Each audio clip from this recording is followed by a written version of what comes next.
get started, one of the challenges, obviously, as we launch a new program is communicating it, and we're trying to communicate it in the time of COVID and the pandemic. So appreciate everyone's patience as we test a new process. One of the things that's been true for a long time, at least since the founding of the firm, is that we've worked very, very closely with our audit partners and legal partners to try and provide services to our clients. And one of the things that we want to do and continually do for our partners is evolve as an organization so that our partners can rely on us as they have questions or like feedback or perspective on what's happening in the industries that they work so closely in. And this is really our first effort in doing this. It's a dedicated webinar for our legal and audit partners to try and explain what we're seeing in the marketplace and answer questions and get feedback. So to that end, while we do quite a few webinars over the course of the year, some of the content here is going to touch on our work individually with clients and what we're seeing. But we also want to open it up as a dialogue. So while everyone's been muted as you came into today's call, I'd encourage you, if you have a question, feel free to either type it out and send it or unmute and ask it. I'm happy to kind of address it as we go through. So again, thanks for participating, and I'll hop into the remarks. First and foremost, as we take a look at the agenda today, we're really going to talk about what we're seeing in the record keeper provider marketplace and the real challenges that I foresee and the firm foresees over the course of the next 5 years as the compression on the record keeping side leads us to an environment where clients are getting conflicting and potentially damaging guidance from their record keepers and perhaps their fiduciaries, advisors, and brokers about how to manage and monitor their plan. And I think that those risks really create the foundation of what the next level of fiduciary risk may be for plan sponsors. Because my argument, having worked through this process over the course of the last 16 years as part of the Multnomah Group, is that provider fees are not the problem that they may once have been. That ultimately good, competent providers are doing a much better job of managing their costs at relative record keeping and administration services. And then ultimately the real risks to plan sponsors fall in the other areas that aren't being monitored or even regulated to the same extent that we're seeing on the retirement plan record keeping and administration side. Probably should have introduced myself as we started today's presentation. My name is Eric Daly. For those who haven't had a chance to meet personally, I'm a principal at Multnomah Group, one of the founders, and have been working and continue to work directly with clients, managing fiduciary risks. My background is certainly having grown up in a record-keeping administration shop, then went on to pursue my CFA designation and work directly with clients on helping manage their fiduciary risks and employee benefit programs. So just a level set before I get into some of the data work that we're seeing relative client engagement. If we talk about the history of fee compression, we have to really start with how the industry started. And certainly when I began my career, the world worked like this. There were really two types of organizations. There were investment providers, and they viewed retirement plans as an opportunity to distribute their investment products, understandably. They utilized outside brokers and providers to give financial counseling to participants in the defined contribution space. And they largely leveraged retail technology to try and create an environment where participants could transact in their account. And then you had the legal technical accounting folks that all worked kind of on the third-party administrator side. They did the regulatory work, guidance to plan sponsors, did the required employee benefit testing. They generally avoided addressing issues related to participant issues regarding asset allocation, selection, monitoring, and they didn't do any direct participant work as a way to try and ensure that they could leverage the business model and stay to what largely were more efficient mechanisms of dealing directly with plan sponsors. The world has changed a lot since I entered the retirement benefit space in the mid 90s. You know, we've had obviously the Pension Protection Act. We had in 2006, the firm Schlichter, Bogart, and Denton began their pursuit of retirement plans related to plan fees. You know, the Department of Labor took note. In 2009, we had additional disclosures on Schedule C of the Form 5500, oriented toward trying to reveal or create sunlight around some of the costs associated with retirement plan administration. 2010, the Department of Labor proffered the 404A5 regulation on disclosures to participants, which is turned into a 30-page booklet that gets mailed to participant homes and largely ignored. The Department of Labor published their Understanding Retirement Plan Fees piece, and in 2012, the 408B2 regulations were passed and enacted by the Department of Labor. Now, the challenge at this point is largely the things that the Department of Labor is focused on from a regulatory and disclosure requirement are no longer the abuses, and this happens quite frequently. I think legislation tends to flow much more slowly, certainly in the current environment, much more slowly than the marketplace itself. So while we continue to focus on record keeping expenses and disclosures and transparency on that side, the financial service organizations that manage these retirement plans have moved much more aggressively toward other mechanisms that lack any of the regulations that the Department of Labor has been focused on for the better part of the last 15 years.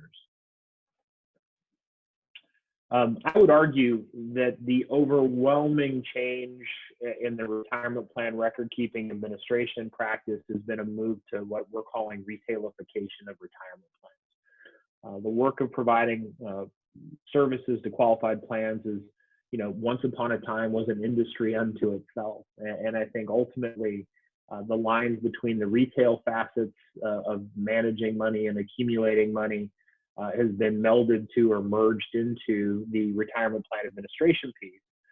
And you're ultimately seeing retirement plans turn into avenues through which, almost like a shopping mall, organizations can sell products and services to participants. And the reality of that is those products and services frequently carry more profit or greater opportunity than the actual servicing to the plan itself, even in a large plan setting, like some of the ones I'm going to review over the course of the presentation today. I don't know whether you can argue that the change is good or bad. I do think it creates new risks to plan fiduciaries that are much more difficult to manage than renegotiating a record-keeping service agreement with a financial service organization. Part of the history of fee compression certainly has been also in the retailification of plans has been the size of opportunity has grown tremendously. If you go back a mere 13 years, in 2007, defined contributions had about 4.6 trillion in total assets. At the end of the third quarter of 2019, that was up to close to $8.5 trillion in assets. If you look at the recent CARES legislation, $8.5 trillion is essentially 3.5 CARES Acts. The number of dollars held in defined contribution retirement settings for participants is immense. And as a result, organizations are understandably focused on how to best serve and ultimately create profitability through the service of these plans and their constituent participants. So the opportunity set is huge, and that ultimately has made at least the record-keeping portion of what's occurring much more efficient. You know, the arguments as to why we've seen this mass level of compression have largely had to do with, well, lots of vendors have left the market, so therefore there's less competition. Ultimately, the economies of scale have had an impact on reducing costs to plan participants. Certainly, technology has improved since the year 2007, and ultimately leveraging better technology, automating more provisions, perhaps that has led to the degree of fee compression that we've experienced. Certainly, greater utilization of technology and providing education and guidance has been a critical part of that. So in providing this education to participants, being able to do it through handheld devices and websites is much more efficient than conducting 15-person employee education seminars directly on client campuses. We've also had great simplification of plan design and operation, at least pre-CARES Act. There's been an effort to try and simplify rules and testing relative retirement plans. And perhaps all of these things have contributed to the immense amount of fee restriction and compression we've experienced, over the course of the last 15 years. And I think some of those things are realistic, right? We have had fee compression on the record keeping side. We had the acquisition by Principal of Wells Fargo, the acquisition of City Street by ING, the purchase of the Hartford by MassMutual and Cigna by Prudential, all large deals containing billions and billions of dollars on the retirement side, and certainly, again, creating economies of scale across the industry. We've seen similar things on the advisor side. On the large end, we saw Aon and Willis Towers Watson, which already was the combination of three different firms, come together as a single firm on the investment advisor consulting side. In 2019, One Digital, which was a broad employee benefits organization, acquired a number of independent RIA organizations serving the retirement plan marketplace. And simultaneously, you've got CapTrust and SageView, which are equivalent roll-up organizations rolling around acquiring business. So while ultimately there are some scale that comes with that, and I think that helps pricing in some instances, I would argue when you look at the orientation of these particular acquisitions, whether it be on the record-keeping side or on the advisor side, that there's a broader interest that's driving those transactions. It's not the efficiencies of having two controllers and getting down to one controller, or having two compliance people and getting down to a single compliance person. It's that these mergers facilitated the ability of organizations to sell other products and services. Specifically in the case of One Digital, right? So you're acquiring retirement plan consulting organizations that have relationships with CFOs and directors of benefits and directors of human resources. That's an avenue through which One Digital can sell their products and services on the health and welfare side. If you look at CapTrust and SageView, they're buying smaller independent investment consulting organizations and then extending to those organizations their rollover IRA programs, their custom target date solutions, their custom managed account solutions as an avenue through which those organizations can sell additional products and services to their existing clients. The benefits in both cases, both on the record keeping side and on the investment consulting side, are not necessarily in making those organizations more profitable from a cost savings perspective, but they make the organizations more successful and profitable from an opportunity to sell additional products and services. And I can take you back again with similar information on the record keeping fee compression side, right?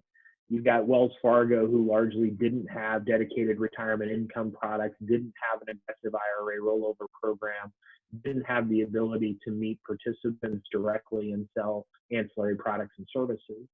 Principal, through their Retire Secure solution, had those avenues and solutions. Similar issues with the Hartford and Cigna, moving to better brands at MassMutual and Prudential that had more fully articulated retirement income and annuity solutions. So in all these cases, you had organizations exiting the market in favor of additional organizations that had a broader suite of ancillary products and services to sell directly to the plan sponsor. Because at the end of the day, the new marketplace appears to be this one, right? Which is that the retirement services relationship has now an opportunity, or at least carries the potential, to sell additional, much more highly profitable services directly to participants. If I'm an investment manager, it gives me the opportunity to get my proprietary actively managed products onto investor hands.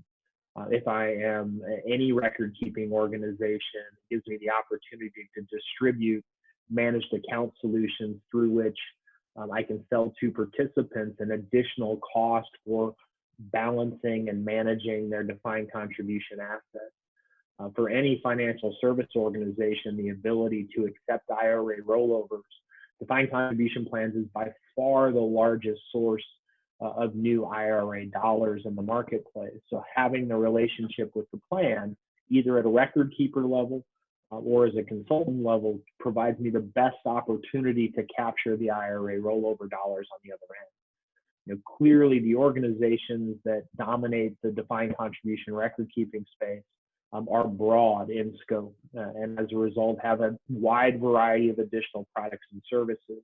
So developing a relationship, developing a communication relationship, even electronically with those participants, and making that process easy makes it vastly more easy for me to sell additional products and services directly to the plan participants.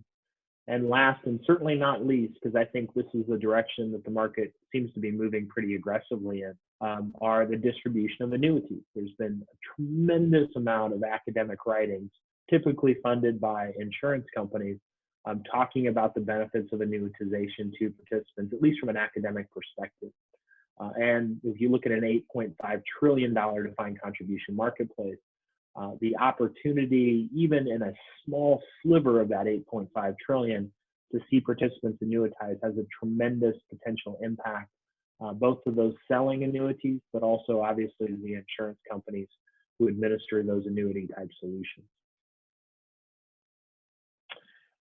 This gets back to really my entry into the defined contribution market space. I worked for some time at an organization in Seattle that did record keeping administration. And I think we were acquired by a venture capital backed organization during the dot-com bubble. And their business model was predicated on one that I think foresaw what the ultimate retirement plan relationship was. They looked and said, these retirement accounts in and of themselves from a record keeping perspective are low margin engagements. The opportunity for us as an organization is to build a self-directed brokerage platform that could compete with E-Trade and other organizations. And by buying these retirement plan administration firms that had those relationships, that would create the opportunity to sell these products. While ultimately they weren't successful and didn't execute on the vision, I think it is an understanding of the broad financial marketplace now that the record keeping and administration in and of itself need not be the profit center. It may only be the opportunity in some cases to try and distribute these higher margin solutions to the marketplace. And so I wanted to pull down a couple of client examples in live time to try and give you a better sense of how prevalent that is. So this is a client I work with, a 401k plan, $600 million, 4,000 participants. This is a really good plan, right? The average cost of the participant, which includes record keeping, administration, is 17 basis points. I think we've done a tremendous job in trying to make sure that we keep those costs low for this particular manufacturer and distributor of products to the market. So let's break down the potential relationship that the record keeping provider has ultimately with the plan in this case. So obviously investment management, there's 600 million in assets here. The plan pays about $700,000 in total cost for investment management services. And that is the underlying portion of the expense relative or investment management products in the marketplace. This particular plan also extends the opportunity for participants to purchase managed account services from the provider. That over the course of the 2019 plan year was another $193,000 in total expense. In this particular case, the plan does not have an annuitized solution, so there's no income there. However, they did roll over the course of the 2019 plan year about $3 million in total assets. We think that's about $30,000 in ongoing annual revenue as they move that from a less expensive solution in the plan to a more expensive solution on the IRA rollover side. And then they get about $280,000 in record keeping annually.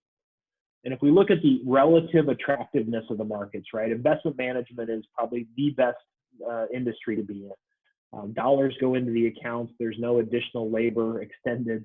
When you add an additional dollar to an actively managed mutual fund, no employees get hired, no additional costs go up. It's just additional margin to the investment management organization.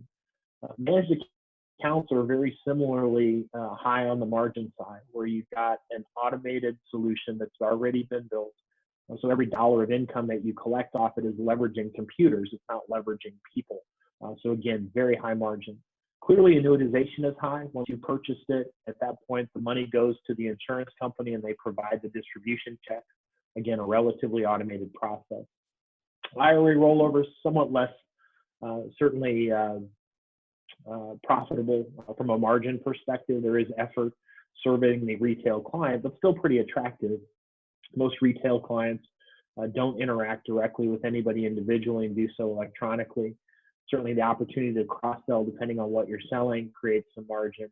And the record-keeping piece is obviously the least margin, the least profitable piece. Having worked in record-keeping administration shops, you were generally pretty happy if you were cranking out a 6 to 7% margin. That's vastly different than the other types of industries that we're talking about in dollars here. But looked at from a pie perspective, you've got, in this case, investment management makes up about 58% of the total value of the engagement. Record keeping comes in at about 24%, and then ultimately these managed accounts and IRA rollovers make up about 18%. So we can keep squishing that 24 down, right? In this particular instance, we can keep driving costs from $72 a head to $68 a head to $64 a head. But if we're not mindful of the other pieces, we're really not creating a lot of value for the participants and the plan from a fiduciary perspective. We've seen similar data on the 403B side, and I included a 403B plan because this, I think, ultimately is where the annuitization piece is much higher. In this case, I'm showing you a client of ours, $170 million, 1,500 participants. And again, the average weighted cost to a participant in this particular plan is 30 basis points. Smaller plan, slightly higher average account, and as a result, slightly higher average cost per participant. And again, investment management, the biggest piece of this, $351,000, or almost 2/3 of the total cost pie. Annuitization. In this particular instance, annuitization becomes much more popular. Insurance companies dominate this 403B marketplace, and the way they position products and services certainly orients more participants in a 403B plan to elect to annuitize than we see on the 401k side. And certainly this is a huge piece of this particular provider's total revenue approach to the plan. That's 7% of the total dollars being expended annually. They didn't have any IRA rollovers because this particular provider is more focused on getting participants to annuitize in plan than move to a retail setting. And record keeping in this case is at 29% or $160,000. So again, we can play with and say, well, it shouldn't be $110 per participant. But realistically, the providers have moved on. They're more than happy to give up $2, $4, $8 a head, as long as they are permitted the ability to sell additional products and services to the participants on the end side. And that's the risk that I think we'll talk about over the remaining portion of today's discussion. The thing that's happening simultaneously is that there's been fee compression on the investment consulting side, the work that we do in the retirement plan consulting side that we do for plan participants. And as a result, we're finding more and more consulting firms trying to find additional paths or avenues through which to sell products and services. And the challenge is that we've created an environment where largely the same avenues are being pursued by the same providers, meaning that we now have investment consulting firms that are in combat with record-keeping organizations, both at the expense of the client, both trying to sell things that are in the interest of the organization rather than the plan sponsor. And that becomes critical because ultimately the record keepers are frequently reliant on the consultants to bring in new business. So if you look at data from Fidelity, over 90% of new business at Fidelity in the year 2019 came through an intermediary, meaning either a broker, an investment advisor, or retirement plan consultant. If you go back to 2008, 11% of Fidelity clients worked with intermediaries. In 2019, that was up to 90%. That is significant in its very nature. And it's creating conflicts, again, that I think are challenging to the plan sponsor as a whole, and I'll try and walk you through those. Let me start just to say, as an organization, we have a very strong philosophy, which is we're not in the proprietary investment management business. We're not building investment products for our clients. We're reviewing and analyzing and providing fiduciary guidance. We're not developing custom managed account solutions for clients. We're reviewing managed account solutions in the marketplace, helping clients decide whether they're appropriate or inappropriate. We're not in the IRA rollover business. We have no interest in using retirement plans to generate IRA rollovers. We don't have any other products and services to sell, and we certainly don't sell individual annuities or any annuities to institutions or individuals. So as I'm talking about the conflicts, I'm really talking about what we're seeing in the industry, not conflicts that we have. But because the advisor is developing a relationship as the plan fiduciary or trusted advisor, if they're in the process of trying to grow revenues, what we're finding ultimately is they're in combat in these same areas that record keepers have been using to monetize their business. So on the proprietary fund side, currently record keepers have almost $2 trillion. I said the $8.5 trillion market. Almost $2 trillion of that is invested in proprietary target date funds, meaning products where the record keeper of the plan is the manufacturer of the investment product. At the same time, DCIIA has 20% of clients looking at custom target date solutions built by advisors. And why does an advisor build a target date solution? Well, they can charge an extra fee for that work. It makes the work stickier, harder for them to be fired. And lastly, it doesn't leave any independent provider to look in on the performance of the proprietary products that they built. If you're the investment manager, it's certainly difficult to objectively ascertain the success of your investment management. I sat in on a meeting yesterday with a hospital where the investment manager came in, had trailed grossly over the course of the last 3 years, and talked about how they weren't wrong, they were just early. And that's the process that we see when there's a conflict between the person providing the information and the person who ultimately should be advising on that same information. On the managed account side, 40% of employers now offer a managed account and 9% of total participants use one. Over the course of 2019, there was much written about the work that Morningstar had done to essentially license their technology tool to record keepers and investment consultants, where they could then build essentially their own managed account solution, leveraging the technology from Morningstar. The only value essentially that the advisor's providing is packaging that up and selling it to the plan sponsor. There's no intellectual capital. The intellectual capital has already been provided by Morningstar. So there's going to be a huge conflict as providers who have already built their own solutions may not be considered in vendor searches by organizations who want to sell their proprietary investment consultant managed solution to plan sponsors. On the IRA rollover side, the fiduciary rule was something that we wrote about extensively. It was an effort to try and hold IRA rollover providers to a fiduciary standard the way that those of us who work on the retirement plan consulting side have. In the first quarter of 2017 alone, financial services industry spent over $3 million lobbying against the fiduciary rule. Obviously, the conflicts that are part of that model were a critical part of their success financially. And at the same time, now that the fiduciary rule is dead, you have articles being written on about how easy it is for retirement plan consultants to lure IRA rollovers in a post-DOL fiduciary world. On the cross-selling products and services side, at Fidelity, 11% of participants have a non-retirement plan relationship with Fidelity. They've been very successful in leveraging their brand and their products and services to sell additional things to participants. And if you look at all the marketing collateral out there from a retirement plan consulting perspective, it would lead you to believe that all the opportunities for revenue growth come through selling additional products and services directly to the participants who were charged with trying to protect through this fiduciary process.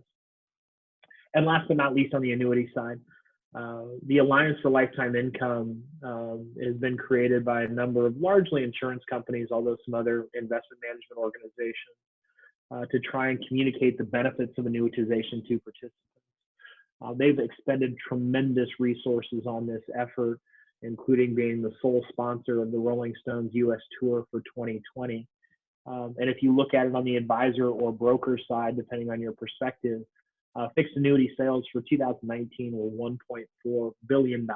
So in an $8.5 trillion marketplace, the opportunities for financial compensation for organizations in the annuity side is tremendous.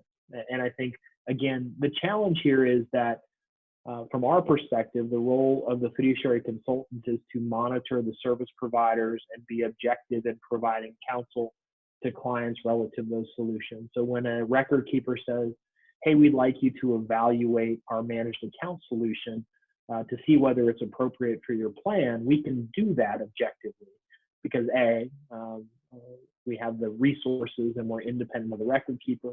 But B, I don't have a competitive product of my own that I want to sell into a plan. So whether it's target dates, proprietary management, managed accounts, IRA rollover, our ability to monitor those things for participants and for the plan sponsor isn't called into conflict with the goals and objectives of our organization holistically. I think this is going to, in the year 2020 and beyond, create some real conflicts in the marketplace where organizations think they're getting an objective perspective, but instead are getting an arranged perspective, meaning that advisors will begin to steer clients to solutions that accommodate more of their ancillary revenue sources. And I think that level of objectivity will be lost in the appraisal and fiduciary management process. To that end, what we really are preparing our clients for are these emerging risks to fiduciaries. While we see the headlines on the Trader Joe's case or the Shell case or the University of Miami case that just popped up, they're largely addressing issues that have happened over the course of the last 7 years, right? So if I'm a plaintiff's attorney, I find something or some bad set of facts or that I think might be bad, I get my group of claimants together and I pursue that, but it's always backward looking. I think the real question is, what 7 years from now are plaintiff's attorneys going to look back at and say, what could you, should you have been doing over this period of time? And I would argue there are really two areas where we're going to see that play out. And I think some of that's already begun to play out. And the first is on this notion of participant data and cross-selling.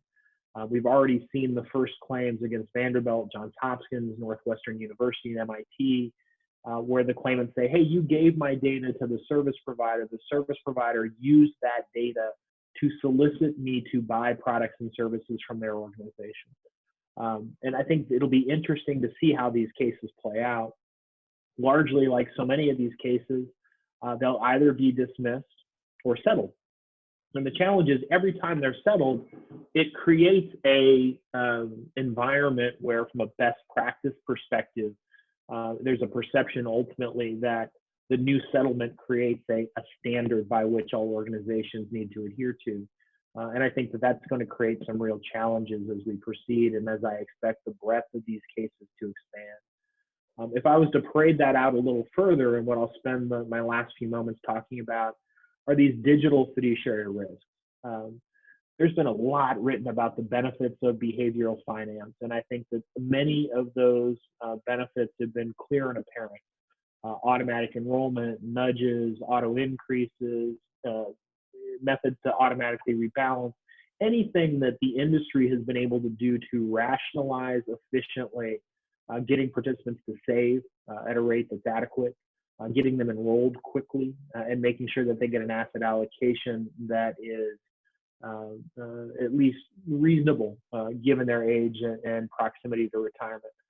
I think those things have been well documented, and I think nobody can debate the positive impact they've had on the marketplace. What I think has been less well researched, and that's because ultimately there's very little funding for it, is that the work and information that's gone into affecting how participants interact with their retirement has not all been necessarily positive. And by that I mean, if I'm a global financial services organization, understanding what affects people's behavior can help me design better solutions to get them to save more. However, it can also help me design solutions to get them to purchase things that I want them to purchase and that I may objectively believe, or not objectively, subjectively believe are in their best interest, but may not be. So this is a client that hired us recently and wanted us, one of the things that we wanted to do was take a look at why was and what happened that caused managed account utilization to grow so heavily. So the managed account solution was launched in 2010, and there were 37 people that signed up. This is an organization with thousands of employees. Not particularly surprising. It's a new offering. A very small portion of the population signed up. 2011, 1 additional person. 2012, 6 additional people. 2013, all of a sudden, we're getting up to 40 to 50 people a year enrolling in managed account solutions. In 2018 and 19, all of a sudden that had grown to over 100 new entrants a year into the managed account solution. And even in the first 4 months actually this is the first 3 months of 2020, 52 new participants on a pace for well over 200. And what's really clear in looking at the data is not that more people found out that the managed account solution was better and then enrolled, but that the communications being proffered upon the participant population were becoming more effective, and the refining of the messaging ultimately was leading more and more participants who previously had not considered or weren't interested in managed accounts to utilize the solution. And again, particularly relevant because this is a relatively high cost. This particular plan sponsor is the one I showed you earlier. So in that particular case, the amount that they're paying in managed account expenses is roughly equivalent to what they're paying in record keeping expenses, one of those being low margin and this one being high margin. So I don't doubt that the record keeper thinks that managed account solutions make sense, but in this particular instance, where the total cost of investment products and record keeping is 0.3%, adding managed accounts takes a participant from 0.3 up to probably 0.75, more than doubles the total cost they pay annually for the work related to the plan. And I think that's something that plan sponsors should be worried about and certainly have an obligation to monitor, which is what is and how is information being packaged and presented to plan participants. I was listening to a podcast last night, so I slipped this particular one in because I thought it spoke to the issue well. And it's from the Nobel winner for economics in 2017, Richard Thaler, who said, "It's much easier to make money exploiting irrationality than it is to make money eliminating it." You know, in the early days of the retirement plan industry, lots of effort was extended to try and educate participants and make them more rational and more efficient. I think largely those efforts have been unsuccessful, and it's not because the people didn't try hard. It's certainly not because the participants were not smart enough to understand these issues. Something that Richard Thaler says all the time is people aren't stupid, life is hard.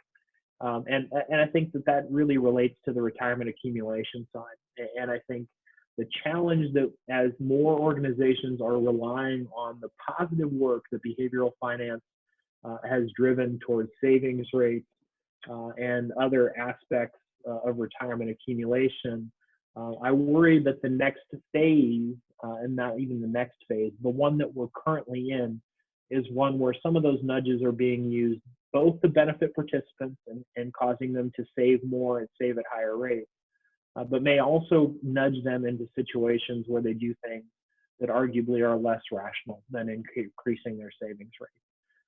I think there's lots of talk about should we be nudging participants into the purchase of annuities. I think that's a difficult question for a committee to answer, especially when the one nudging them is the one who's going to benefit economically. The nudging into actively managed accounts and away from less expensive index products. There's tons of nudges relative to the QDIA process as organizations are certainly motivated to try and supplant these passive target date funds that are now soaking up about 60% of annual contributions into the defined contribution marketplace. These nudges to roll over old 401k accounts. like somehow they've become outdated as they sit in a 401k plan that's being managed from a fiduciary perspective.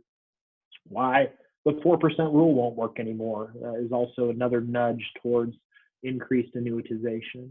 The nudges to self-directed brokerage where investment costs aren't monitored and products aren't monitored and commissions are incurred. And the nudges into managed accounts, which is the world changes and you don't need an off-the-shelf target date product. What you really need is some kind of custom solution. There's going to be lots of pressure and lots of behavioral finance nudges into these types of solutions. And I think there's a real risk, especially as organizations are working with parties who may be conflicted toward the same objectives, to ensure that those nudges are nudging them in the correct direction. There's nothing wrong with annuities for the right person at the right time. There's nothing wrong with managed accounts presented the right way and managed the right way and reviewed the right way. There's nothing wrong with IRAs or self-directed brokerage, but there is an obligation from a fiduciary perspective to ensure that the plan sponsor understands the trade-offs, that they understand the benefits, the costs, and the risks, and that they're getting help from an objective party to make those decisions. So with that, I will open it up for questions. Welcome, by the way, to my home office.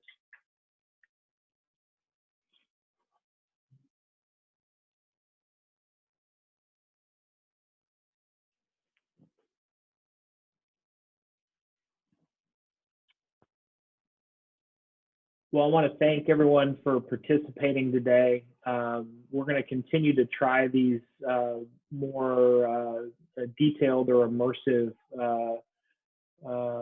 web presentations for our partners. If there's topics you'd like to hear us provide some clarity on, we want to be partners to you the way that you all have been partners to us over the last 16 years. And I think the CARES Act has really helped draw a distinction to that, right? We had at the same time regulatory issues relative CARES. We're getting guidance from the Department of Labor and Internal Revenue Service, and we had providers all enacting those provisions differently. So while we reached out to our legal partners to get their perspective on the CARES Act provisions and guidance, we were simultaneously providing information to them about how the 24 providers that our clients work with across the country were going to record keep and administer these provisions. So that's the area and some of the areas where we think we can provide some help and guidance to our partners as you work through your own client issues with your own clients at home. So please feel free to reach out to me or any of the other Multnomah Group consultants at any time. We're happy to help in any way we can. Thanks so much and have a great day.